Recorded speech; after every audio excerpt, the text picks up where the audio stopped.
तो सेटअप भारी बनवला हा. रस्सी, ट्रॅक, मेहनत. हा, कारण का ना 2 गुणी सिमेंट गेले इथून गोळा टाकला ना की या रस्सीवर येतो, रस्सीवरून मग इथे खाली पडतो. म्हणजे हाईट आणि अँगल बरोबर येतो प्रॉपर.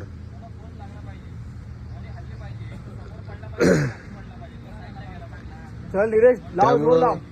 गोळ्याला हाईटचा आणि स्टेपचा काही प्रॉब्लेमच येत नाही. 2 प्रॉब्लेम आहेत. हे बघ प्रॉपर येतो एकदम. बऱ्याच जणांचा प्रश्न होता की गोळ्यासाठी आपण सेटअप कसा बनवू शकतो.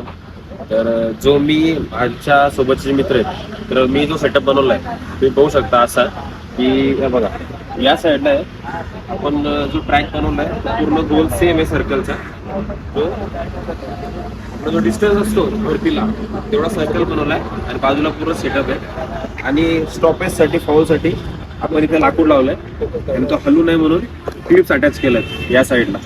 तुम्ही बघू शकता हे क्लिप आहेत. ओके, हे ब्लॉक्स आहेत. आपल्याला डिस्टन्स आल्यावर इथून घेऊन इथं पाय ब्लॉक होतो, गोळा टाकू शकतो. ज्या मुलांचं गोळा टाकताना हाईट जात नाहीये तर हाईटसाठी आपण काय केलं माहिती का, इथे रस्सी सेटअप ठेवलं. या रस्सीमुळे काय होतं, जेव्हा आपण गोळा टाकतो डायरेक्ट वरून जातो आणि या लेगवर आवाज येणार पुढे. हाईटसाठी आपण पुढे तेव्हा त्यांना ऐकू येईल. रस्सी बांधली जेणेकरून गोळा पडताना पूर्ण या डिस्टन्सवर पडतो, गोळा आउट ऑफ जातो. तर हा नॉर्मल सेटअप आहे. तुम्ही या सेटअपला तुमच्या इथं फॉलो करू शकता जेणेकरून तुमच्या गोळ्यामध्ये 2 मार्क ते प्लस होईल. आणि गोळ्याच्या अजून टिप्ससाठी नक्की फॉलो करा.